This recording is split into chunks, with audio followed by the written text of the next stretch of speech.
Ji ma'am, actually I was telling you कि ये जो रिब्स हैं, आप इसके रिब्स को देखिए, इसके रिब्स के स्टार्ट में आपको कट्स नज़र आ रहे होंगे जी। ठीक है जी, ये बिल्कुल यहाँ पे जी। ये अमेरिकन स्टैंडर्ड है 615 आई थिंक है, और इसके दो वर्जन है, एक 98 में आया था, एक आया था 2018 में। तो उन्होंने एक स्टैंडर्ड बनाया जी कि ये रिब्स कैसे होंगे, ये साइड पे जो पट्टी चल रही है इसकी विड्थ कितनी होगी, इसकी ऊंचाई कितनी होगी, अच्छा इसमें पैटर्न कैसे होगा कट्स का, क्योंकि इसने कंक्रीट को ना होल्ड करना होता है। तो ये जो मैंने कुछ कंपनीज आपको बताई ना, ये फॉलो कर रही हैं ट्रू स्पिरिट में, और कुछ कंपनीज नहीं कर रही। आप खुद भी जब मार्केट में जाएंगी ना, तो कुछ ऐसी कंपनीज है जिनके ये जो रिब्स हैं ये उस पैरामीटर पे फॉल नहीं कर रहे होते, क्योंकि ये बेसिकल क्वालिटी को इंडिकेट कर रहे होते हैं। एक पैरामीटर हो गया ये फिजिकली, यानी कि ये जो रिब्स हैं जिसने कंक्रीट को करना है, इसके कट्स होने चाहिए इस तरह से, और इसकी जो उसकी हाइट है, उसकी विड्थ है, एक स्टैंडर्ड के मुताबिक। मैं आपको स्टैंडर्ड की कॉपी जो है ना वो व्हाट्सएप कर दूंगा, इसमें टेक्निकल डिटेल्स लिखी हुई हैं। अच्छा, दूसरा ये है कि जो कुछ आपको मैंने व्हाट्सएप पे सर्टिफिकेशंस दिए हैं, वहाँ पे अप्रूव भी तब होता है जब वो स्टैंडर्ड्स को मीट करते हैं। तीसरी होती है कि जब इसको हम बेंड करते हैं, इस पर क्रैक्स नहीं आने चाहिए। कभी भी आप कोई मटेरियल लेंगी ना, उसको बेंड करेंगी ना जी, उसको 90 डिग्री के बाद 180 डिग्री पे बेंड करेंगी, तो उसके यहाँ पे क्रैक्स नहीं आने चाहिए, और उसके ऊपर से ना कुछ उतरना नहीं चाहिए। कुछ ऐसे कंपनीज हैं जिनके ना जब आप बेंड करती हैं तो उसमें से उतरता है जी, उसमें से पॉलिश उतरती है, तो उस वजह से ना उसमें स्ट्रेंथ नहीं होती है। तो स्ट्रेंथ बनाने के लिए एक मैगनीज एलिमेंट होता है, मैगनीज, वो मैगनीज की एक अप्रोप्रिएट क्वांटिटी होती है। अगर वो आप कम डालेंगे तो स्ट्रेंथ सरिये में नहीं बनती। तो हमारी कंपनी ना ये प्योर 60 ग्रेड है, जो 5-6 कंपनीज मैंने आपको बताई हैं। पाकिस्तान में ट्रू स्पिरिट में वो कंपनीज 60 ग्रेड बना रही हैं, बाकी रिसीव भी कर रही हैं। इनफैक्ट आप 20,000 पर टन सस्ता माल भी गुजरांवाला में बन रहा है, उन्होंने भी 60 ग्रेड लिखा है, जो कि बेसिकली लोकल कैटेगरी होती है, बट उन्होंने भी लिखा है। पाकिस्तान में वो इस तरह का वो कोई सिस्टम है नहीं कि उसको चेक एंड बैलेंस किया जाए। तो आपने ये बस ये रिब्स देखने हैं, और टेक्निकल डाटा शीट कभी भी आपने किसी कंपनी का उन्हें बोलिए टेक्निकल डाटा शीट दें, हम आपको जब भी माल आएगा उसके साथ एक टेक्निकल डाटा शीट देंगे। वो आप उस शीट के मुताबिक आप ये सैंपल BZU से लाहौर, वहाँ लेबॉर्ट्री टेस्ट होता है, अगर आप वहाँ से आप टेस्ट करवाएंगे तो एग्जैक्टली वो वही पैरामीटर, अगर वो कम होंगे तो हम आपको माल रिप्लेस करके देंगे, यानी कि हमारी बिल्कुल क्वालिटी पे ज़ीरो कॉम्प्रोमाइज़ है। अगर हमारे पास एक एलिमेंट भी इसमें से शॉर्ट हो जाए ना, जिसके अंदर डलता है आयरन, बेसिकली जो लोहा होता है, लोहा को स्टील बनाने के लिए एलॉय एलिमेंट्स डाले जाते हैं, मैगनीज है, कार्बन है, सिलिकॉन है, बहुत से आइटम्स होते हैं, वो जाके उसको स्ट्रेंथ बनाते हैं। तो अब हम है कि हमारे पास कोई अगर किस्म की आइटम शॉर्ट होगी, हम प्लांट बंद कर देते हैं। हम क्वालिटी पे कंप्रोमाइज़ नहीं करते कि iron itself a weak element, steel बनता तब है जब आयरन के साथ और मेटल्स साथ मिक्स किया जाए जी। तो ये आपको ब्रीफ करना था। बहुत अच्छा, मुझे समझ आया, और इसी पर मुतमईन हूं कि इंशाल्लाह बाकी जो हमारा काम रहता है अलमुइज़ ही यूज़ करेंगे जी जी। और ये भी अल्लाह का शुक्र है कि डायरेक्ट कंपनी से हमारा कनेक्शन हो गया है, अब हमें मजीद रेट में भी डिस्काउंट मिलेगा जी। मैं इंशाल्लाह I will try my level best कि मैं मैक्सिमम रिलीफ दे सकूं, कि नोबल कॉज है। तो मैं देख रहा हूँ जी, एक मस्जिद ओबियसली रिफ्लेक्शन नज़र आ रही है, तो इंशाल्लाह ताला फुल सर्विस चलेगी जी। Thank you. जी, ये 3 नंबर इसको बोलते हैं। वैसे अगर MM में देखें ये 9.5 mm है, और ये है 4 नंबर, इसको 12 mm भी बोलते हैं, और इसके अंदर 2 वेरिएंट्स होते हैं। मैंने आपको एक ब्लू कलर की शीट दी है, उस पर आप देखिएगा, जो फॉर एग्जाम्पल ये 2 आइटम्स हैं ना जी, इनमें 2 वेरिएंट्स होती हैं, एक होता है अंडर गेज, एक होता है फुल गेज।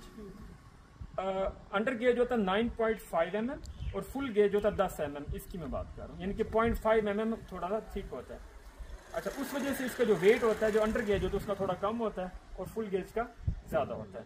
एक तो आपने कभी भी सरिया लेना ना बाई वेट लेना, कहीं से भी, वो ना कोई बाई लेंथ कभी भी नहीं लेना जी, बाई पीसेस वेट के मुताबिक जी। इसी तरह से ये एक 12 mm होता है, इसमें एक 12.7 mm होता है, जिसको हम 4 नंबर भी बोलते हैं। ठीक है, 12 mm का वेट थोड़ा कम होता है, 12.7 थोड़ा ज़्यादा होता है। तो ये भी बेसिकली दोनों इस्तेमाल किए जाते हैं। लाइक डिपेंड करता है कि स्ट्रक्चर बहुत ऊंचा जा रहा है, फिर फुल गेज इस्तेमाल करना चाहिए। अगर स्ट्रक्चर मीडियम है, 3 बिल्डिंग्स तक है, 4 तक है, फिर आप अंडर गेज इस्तेमाल कर सकते, उसमें कॉस्ट कटिंग होती है। तो अब आपने इनको ये कह दीजिएगा, मेरी जो रिकमेंडेशन है, अभी इन्होंने 4 नंबर लिखा हुआ बिल के ऊपर, ठीक है, तो आप उन्हें बोल दीजिएगा कि हमें ना 4 नंबर की बजाय 12 mm दे दें। उसमें क्या होगा कि मैं बताता हूँ वेट कितना फ़र्क पड़ जाएगा आपको जी। मैं आपको वेट कैलकुलेट करके बताता हूँ कि कितना एक फर्क पड़ जाएगा। ये आपने लिखा हुआ 30 टन लिखा हुआ है, 36 टन 4 नंबर, सिर्फ मैं 4 की तरफ बात कर रहा हूँ। तो अब अगर वो एग्जैक्टली 4 नंबर आपको देते हैं तो उसका वेट होगा 12.10 पर लेंथ एंड 30,000। ये तकरीबन आपकी लेंथ आएंगी 2480 लेंथ आएंगी अगर आपको फुल गेज देते हैं, ठीक है जी। 2480 लेंथ आएंगी, ठीक है, अगर आपको फुल गेज देते हैं। और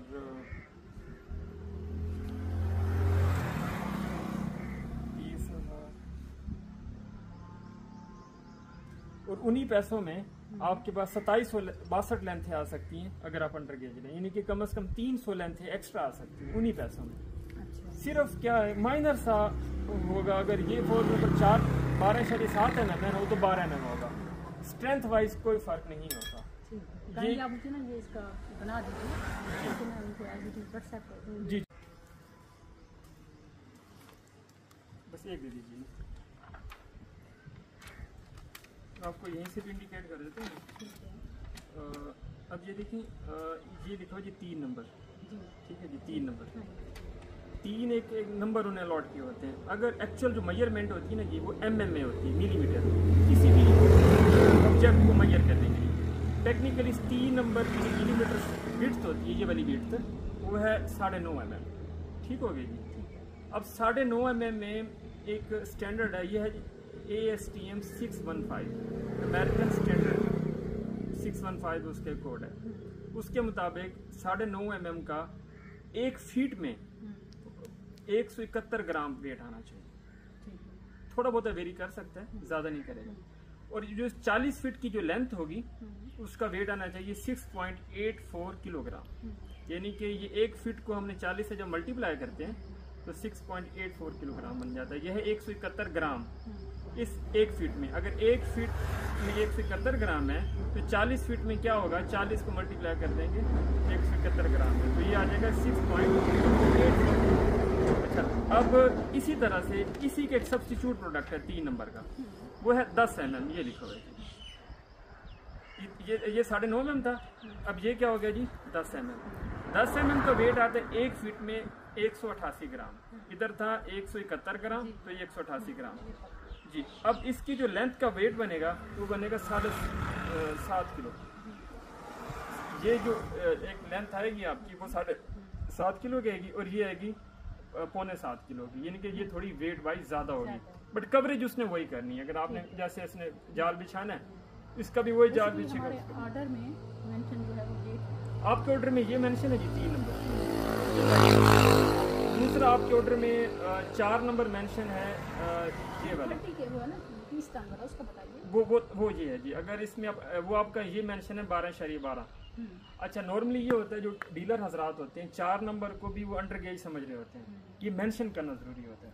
अब आप अपने आर्किटेक्ट से पूछ लीजिएगा कि 4 नंबर का वेट होता है 12.12 किलो, एक 40 फुट की लेंथ का, उसका एक सब्स्टिट्यूट है वो है 10.84 किलो, ये है जी 12 नंबर, इसका 10.84।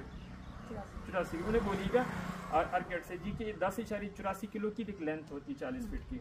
तो हमें कंपनी ने रिकमेंड किया है कि अगर आपका स्ट्रक्चर इतना बड़ा नहीं है तो ये इजीली यूज़ हो सकता है, कोई इसमें फॉल्ट नहीं है। आपका क्या ओपिनियन है, आर्किटेक्ट से आप पूछ लीजिए। अगर वो कहेंगे जी ये भी यूज़ हो सकता है तो आप उनको फ़ोन कीजिए कि जी हमें 4 नंबर की बजाय आपने 12 mm 4 नंबर।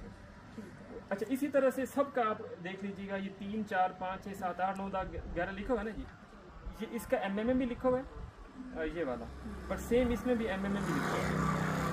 तो इस पर आपको मिसाल के तौर पर 6 नंबर है, 6 नंबर में एक ऑप्शन होता है 19.1 mm, जिसको 6 नंबर बोलते हैं। इसमें एक होता है हैवी गेज, वो होता है 20 mm, ठीक है जी। ये भी बहुत परफेक्टली काम करता है। कुछ लोग ये ले रहे होते हैं। तो आप आर्किटेक्ट को बताइएगा जी कि अगर हमारा स्ट्रक्चर इतना नहीं तो हमें कम वेट वाला सरिया लग जाएगा। हमें तो बेसिकली प्राइस चार्ज करनी वजन के हिसाब से। तो ये चीज़ें आप उनको थोड़ा सा बता दीजिएगा। कोई कन्फ्यूजन हो तो प्लीज़ मुझसे पूछ लीजिए किसी किस्म की। हमारा एक है 30 टन। चार नंबर जी, आपने लिखा तो 4 नंबर है, अब हो सकता है आपको वो 4 भेजते हैं या 12 नंबर भेजते हैं, ये नहीं पता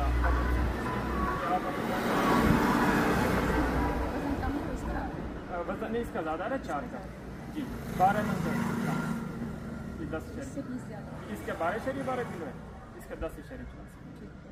और बाकी कौन से हैं? बाकी ये देखें जो इसमें आपको ज़्यादातर इस्तेमाल होंगे ना जी, वो आपका ज़्यादा इस्तेमाल होगा ये 3 नंबर जो भी आपने ऑर्डर दिया है, 4 का आपने ऑर्डर दिया है और मेरे ख्याल में आपने 6 का दिया है।